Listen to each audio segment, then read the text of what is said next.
keutamaan Palestina sendiri dan keutamaan Masjidil Aqsa. Yang kita harus ketahui, memang Palestina adalah wilayah yang diperintahkan oleh Nabi SAW dan oleh Allah SWT untuk menguasainya. Makanya beliau mengatakan, termasuk 6 tanda-tanda hari kiamat, yaitu termasuk dibebaskannya Palestina. Dan ini perintah untuk membebaskan Palestina. Dan Allah SWT menyebutkan banyak sekali kelebihan Palestina. Di antaranya negeri yang penuh dengan berkah. Allah sebutkan dalam surah Isra, surah 17 ayat 1. Ya. A'udzubillahi minasyaitonir rajim. Subhanalladzi asra bi 'abdihi lailan minal masjidil haram ila masjidil aqsa alladzi barakna haulahu liyuriyahu min ayatina innahu huwas samiul basir. Segala puji bagi Allah yang telah memperjalankan hambanya Muhammad malam hari dari Masjidil Haram ke Masjidil Aqsa yang telah kami berkahi di sekitarnya. Ada negeri yang penuh dengan berkah.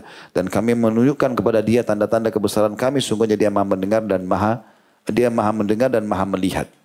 Kata para ulama, kenapa Allah Subhanahu wa taala memilihkan nabinya Muhammad sallallahu alaihi wasallam itu ke Palestina dulu? Kenapa tidak langsung dari Mekah ke langit? Menandakan ada kedudukan tersendiri di Palestina. Bahkan Nabi SAW mengimami para nabi-nabi pada saat itu malam Isra, sebagaimana beberapa riwayat menjelaskan masalah itu. Baru kemudian beliau Mi'raj ke langit. Kembali pun sama, beliau kembali dulu ke Palestina, baru kembali ke Mekah. Tidak ada sesuatu di situ. Bahkan Nabi SAW mengatakan, aku mengikat tali burak, ya, kuda yang membawa beliau terbang dari Mekah ke Palestina, lalu Mi'raj ke langit, itu di tempat yang semua nabi-nabi mengikat di situ. Dan sampai sekarang masih ada tempat itu, ya. Maka ada sesuatu dengan Palestina yang diperintahkan oleh Allah Subhanahu wa taala. Tapi puncak daripada keutamaannya adalah adanya Masjidil Aqsa sendiri. Masjid Aqsa ini sendiri disebutkan oleh para ulama memiliki keutamaan yang sangat banyak.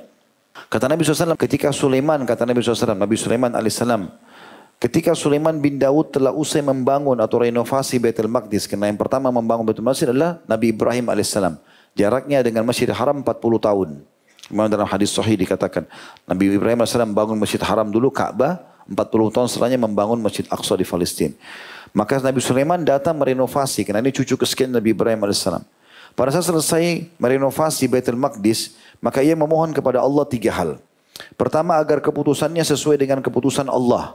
Jadi kalau Nabi Sulaiman berikan keputusan, maka beliau berharap walaupun wahyu belum datang, maka apa yang beliau sampaikan itu sesuai dengan yang Allah inginkan. Dan Allah kabulkan itu. Kemudian diberikan kerajaan yang tidak patut diberikan kepada siapapun setelah beliau.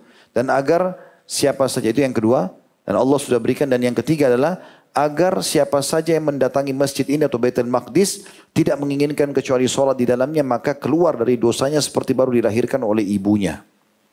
Jadi artinya teman-teman sekalian, sholat di Masjid Aqsa, sholat saja walaupun sunnah. Tahiyat masjid, qobliyah, sholat duha, apalagi sholat wajib sama.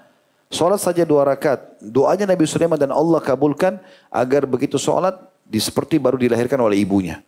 Kita tahu keutamaan ini didapatkan kalau orang haji. Makanya para sahabat semangat sekali untuk mengejar Palestina itu. Kemudian juga disebutkan di dalam hadis yang lain, saya pilihkan satu hadis lagi. Pilihlah negeri Syam itu. Kalau kalian mau tinggal, yang paling bagus tinggal di negeri Syam. Puncaknya Palestina. Karena kata Nabi SAW itu adalah negeri pilihan Allah di muka bumi. Dan akan berkumpul pada saat itu nanti hari kiamat hamba-hambanya pilihan pula. Karena Nabi Isa AS nanti ada di situ. Dan membunuh Dajjal. Bila kalian enggan, maksudnya tidak mau pilih Syam, maka pilihlah Yaman. Dan bertahanlah tinggal di 2 wilayah ini. Sesungguhnya aku telah diberikan kemenangan negeri Syam dan penduduknya. Tentu ada banyak hadis-hadis berhubungan dengan masalah itu, ya. Di antaranya ada hadis Maimunah radhiyallahu anha, beliau mengatakan, ya Rasulullah, sampaikanlah kepada kami tentang keutamaan Baitul Maqdis. Maka kata Nabi SAW, pergilah ke sana karena dia sebaik-baik tempat untuk ibadah, gitu kan? Kata Maimunah, ya Rasulullah, kalau orang tidak mampu ke sana, bagaimana?